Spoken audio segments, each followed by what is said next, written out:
V are different but not less શીર્ષક હેઠળ વડોદરા શહેરના માંજલપુર વિસ્તારમાં રહેતા ગણેશ ભક્ત હિમાંશુ પટેલ દર વર્ષની જેમ આ વર્ષે એક અનોખા ડેકોરેશન થીમ દ્વારા સમાજમાં દિવ્યાંગ લોકોને સન્માન મળે, તક મળે, આગળ વધવામાં સહાયતા મળે એ સંદેશા સાથે ડેકોરેશન તૈયાર કર્યું છે.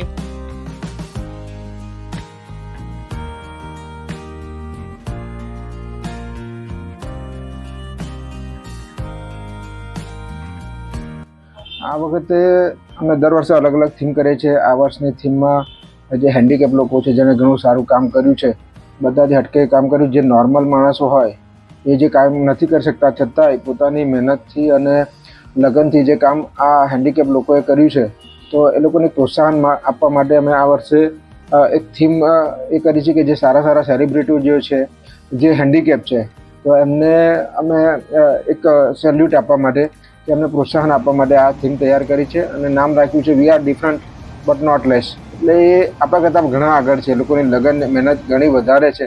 તો એક પ્રયાસ અમારો એવો છે ગણપતિ બાપાની મદદથી કે એમને એક સપોર્ટ આપીએ અને સોસાયટીને પણ, આપણી સોસાયટીને છે, આપણા મીડિયાને છે, રાજકારણીને આપણે કહીએ કે ભાઈ એમને તમે સપોર્ટ કરો, એમને જે જરૂર છે તેમને મદદ કરો.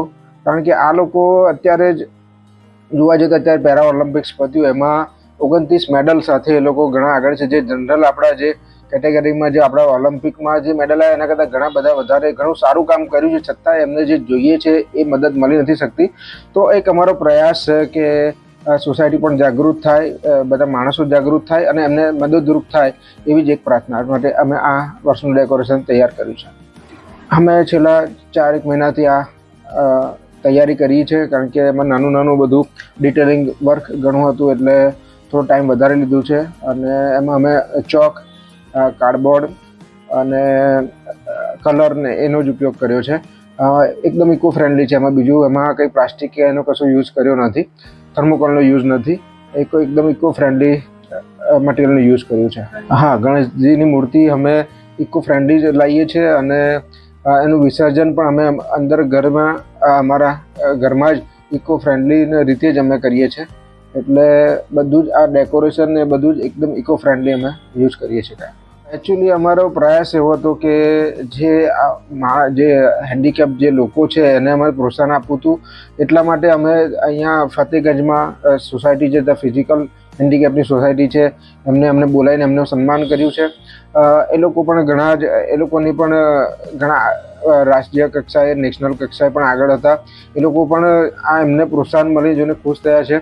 બીજું કે અમે અહીંયા સંકલ્પ નામની સંસ્થા છે, જે મંદબુદ્ધિના બાળકોને સહાય કરે છે. તો અમે એ લોકોને પણ અહીંયા આમંત્રિત કર્યા છે. 50 બાળકો અમારી સાથે આવ્યા હતા. એમને પણ અમે બાપાના દર્શન કરાવ્યા છે અને એમને પણ અમે એ કર્યું છે, મદદરૂપ થવાનો ટ્રાય કર્યો છે. એમની પાસેથી અમે સલાહ લીધી છે. એમના જે ટ્રસ્ટીઓ છે એમને પણ અમે પૂછીને એમને શું મદદરૂપ થઈ શકાય છે એ નિવેદનો પણ લીધા છે અને ટ્રાય કરીએ કે બધા જ એમને મદદ થાય એ રીતનું કામ આગળ પણ કરી શકીએ. એકચ્યુઅલી છેલ્લા 40 ઉપર વર્ષથી અમે અલગ અલગ થીમથી ડેકોરેશન બનાવીએ છીએ કે જે સમાજને થોડો કંઈક મેસેજ મળે, સોસાયટીને મેસેજ મળે, અમે થોડા મદદરૂપ થઈ શકીએ એના માટેનું અમે આ કાયમ થીમ ચૂઝ કરીએ છીએ.